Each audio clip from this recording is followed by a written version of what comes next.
Like करें, subscribe कीजिए, bell icon को दबाएं ताकि हमारे वीडियो सबसे पहले आपके पास पहुंच सके।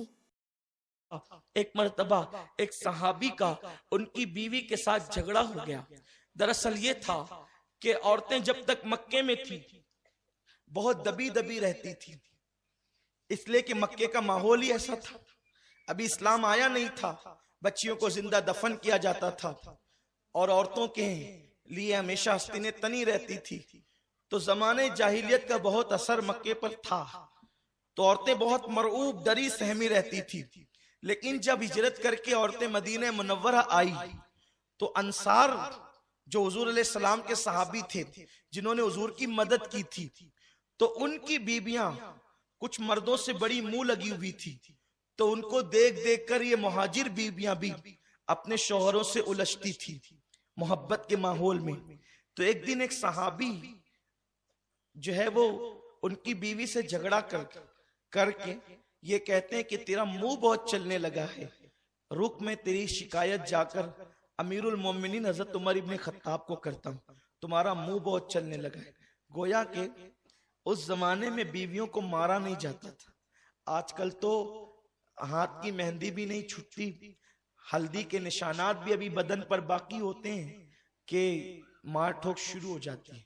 मेरे आका सल्लल्लाहु अलैहि वसल्लम ने उन मर्दों पर लानत फरमाई है जो अपनी बीवियों को मारते हैं। औरतों को मारना नाजायज और गुनाह है, इसलिए कि मर्द तेरे हाथ देख, उसका सिनफे नाजुक का बदन देख, सोच तो सही कहां तेरे हाथों की सख्ती, उसकी नजाकतें। अल्लाह अकबर। इस्लाम कितना अजीम मजहब है। मेरे आका अलैहिस्सलाम फरमाते हैं कि जो अपनी बीवियों को मारे अल्लाह उस पे लानत फरमाए, और उन लोगों पे हुजूर ने लानत फरमाई है, औरतों को मार नहीं सकते। और जब मारने की बात आई तो एक मकाम पे हुजूर ने मारने का हुक्म दिया, वो भी यूं फरमाया कि पहले अगर तुम्हारी बीवी नहीं मानती तो उसे समझाओ, पहला स्टेप में समझाओ। कितने लोग समझाते हैं? नहीं, ए और तू से तो बात होती है बीवी के साथ, सबसे आप कहेंगे, बीवी को ए कहेंगे। ये हाल है। किस कदर बिगड़ेंगे हम, और किन किन बातों का जिक्र। उसे इज्जत से तो पुकारो, कम से कम इंसान की हैसियत से। आपने किसी बकरी को या कुत्ते को एक कह के पुकारना है? जो आपकी शरीके हयात है, जो आपकी बाई पिछली से पैदा हुई है, आप उसको एक कह के पुकारते हैं। ये एक कोई मतलब, एक का कोई मतलब ही नहीं होता है। आज कोई मुझे लुगत में समझाए कि एक का भी कोई मतलब होता है। लोग एक कह के पुकारते हैं।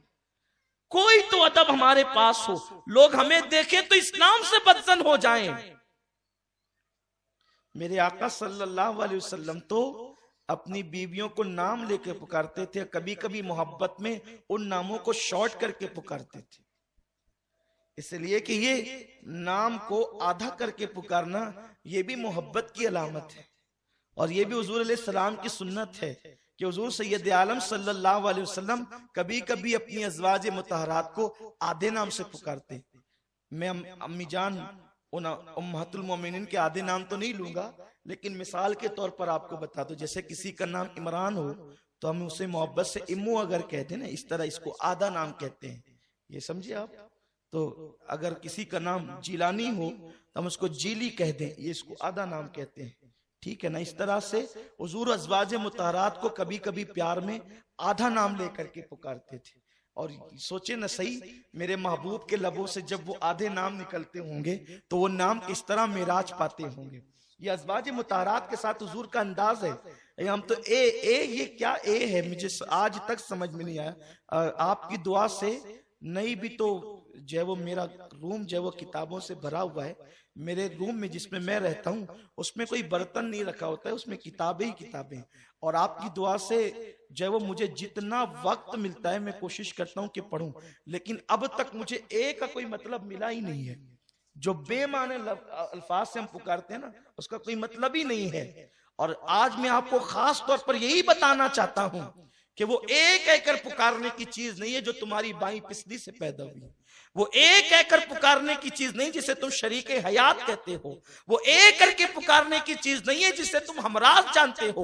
वो एक कहकर पुकारने की चीज नहीं जो तुम्हारे बच्चों की अम्मी हो। अल्लाह के हबीब सल्लल्लाहु अलैहि वसल्लम वो रसूल इतने अलकाब और एहतराम से पुकारते थे, बल्कि किसी किसी के तो अलकाबात भी रखे। खुद अम्मी जान आयशा सिद्दीका का रंग बड़ा खूबसूरत था, तो मेरे रसूल उनको हुमैरा भी कहते थे। हुमैरा का मतलब होता है वो सुर्ख रंगत वाली। इस शान से उनके नाम लिया करते थे मेरे रसूल। तो एक दिन सहाबी ने अपनी बीवी को कहा, जो बीवी मुंह चला रही थी। इसका मतलब यह है कि जब सहाबी के घर में मियां बीवी में आपस में झगड़ा हो सकता है, तो सहाबी से ज्यादा बढ़कर कौन मुत्तकी है आज। इसका मतलब मियां बीवी में झगड़ा सबके यहां हो सकता है, लेकिन मियां बीवी के झगड़े की कोई हैसियत नहीं होती है। उसकी हैसियत एक दूध की तरह होती है। जैसे दूध के नीचे आग लगा दे तो वो उबल पड़ता है, लेकिन जैसे ही हटा दे तो वो बगैर किसी के बिठाए खुद बैठ जाता है। यही मियां बीवी के झगड़े की हैसियत होती है कि उसके लिए भी किसी को छुड़ाना नहीं पड़ता, किसी को बीच में मुदाखलत नहीं करनी पड़ती। मेरे रसूल ने फरमाया, अगर तुम्हारी औरतें तुमसे न माने तो पहले उसे समझाओ, मोहब्बत से समझाओ। और मैं नहीं समझता कि कोई शौहर अपनी बीवी को प्यार से समझाए वो न माने। ठीक है, अगर किसी के मुकद्दर में कोई चंचल ही आ गई है तो फिर मेरे रसूल ने फरमाया कि अगर वो बातों से न माने तो तुम उसके साथ बातचीत बंद कर लो। इस पर भी वो नहीं मानती है तो मेरे आका फरमाते हैं फिर अपने बिस्तर अलग कर लो। और खुदा की कसम ये इतना हसीन तरीका है, शौहर अगर दिन भर बात न करे तो शाम को बीवी पूछती है खैरियत तो है, आज बात नहीं करते। तो ये हाल है उसकी मोहब्बत का। तो जब बिस्तर अलग हो जाए तो उस पर तो कयामत ही टूट पड़ती है। तो आका फरमाते पहले समझाओ, न माने तो बात बंद करो, न माने तो बिस्तर अलग करो। उसके बाद भी न माने तो मेरे रसूल फरमाते हैं उसको मारो लेकिन हाथ से नहीं, उसे मारो लेकिन डंडे से नहीं, उसे मारो लेकिन किसी औजार से नहीं। मेरे रसूल ने फरमाया अगर मारना ही है तो अपनी बीवियों को अपनी मिसवाक से मारो। और मिसवाक के लिए कानून बना दिया गया, मिसवाक छंगलिया से ज्यादा पतली नहीं होनी चाहिए और अंगूठे से ज्यादा मोटी नहीं होना चाहिए। तो जो न छंगलिया से पतली हो ना अंगूठे से मोटी हो और एक बालिश्त से बड़ी भी ना हो, तो आप बताएं अगर उस मिसवाक से बीवी को मारा जाए तो उसे लगेगी कहां। इस अंदाज से हुजूर अलैहिस्सलाम ने तरबियत दी। तो सहाबी कहते हैं ठीक है, तेरी जबान बहुत चलती है, मैं जाकर अमीरुल मोमिनीन से शिकायत करता हूं। अब वो घबरा गई, क्योंकि अमीरुल मोमिनीन मतलब फारूक आजम का मतलब ये कि जलाल हर वक्त जाहिर, जिसके जलाल के सामने शैतान भी ना टिक सके, जिसको देखकर शैतान अपना रास्ता बदल दे, वो अमीरुल मोमिनीन इमामुल मुजाहिदीन गैजुल मुनाफिकीन उमर इब्न खत्ताब रदी अल्लाह ताला अन्हु जब आए ना वो सहाबी अपनी बीवी की शिकायत लेकर, तो देखा कि यहां भी झगड़ा हो रहा है और झगड़ा मियां बीवी में हो रहा है। इसका मतलब पता चला कि जिसका जिक्र तौरात, इंजील और कुरान में है, उस उमर के घर में भी मियां बीवी का झगड़ा हो सकता है।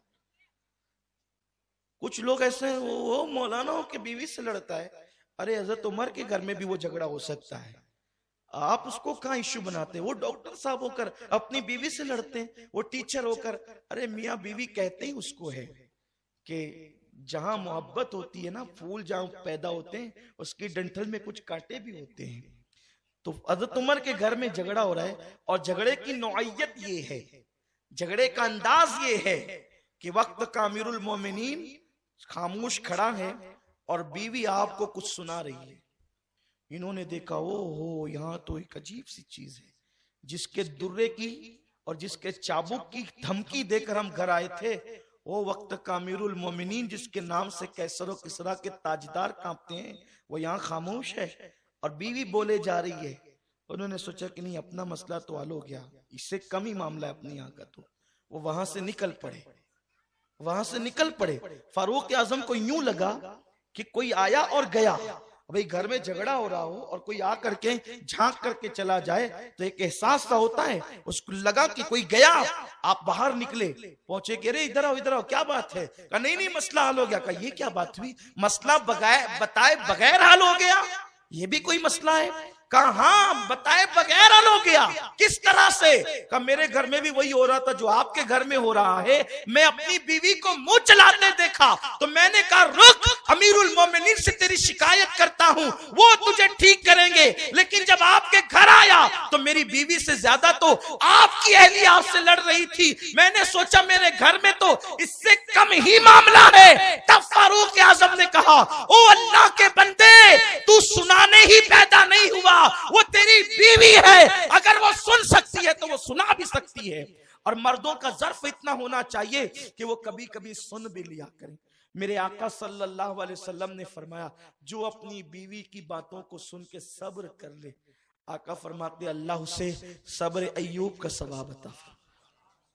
अब मेरी बहनें खुश हो गई होगी, शायद वो आज मुझे दुआ भी दे रही होगी कि मैं हमारे लिए बहुत अच्छा मसला हल कर दिया। लेकिन सुन ले, इससे ये ना जानना कि अब आप बीवी शौहर से मुंह ही चलाते रहे। अस्तगफिरुल्लाह। कमेंट शेयर जरूर करिए।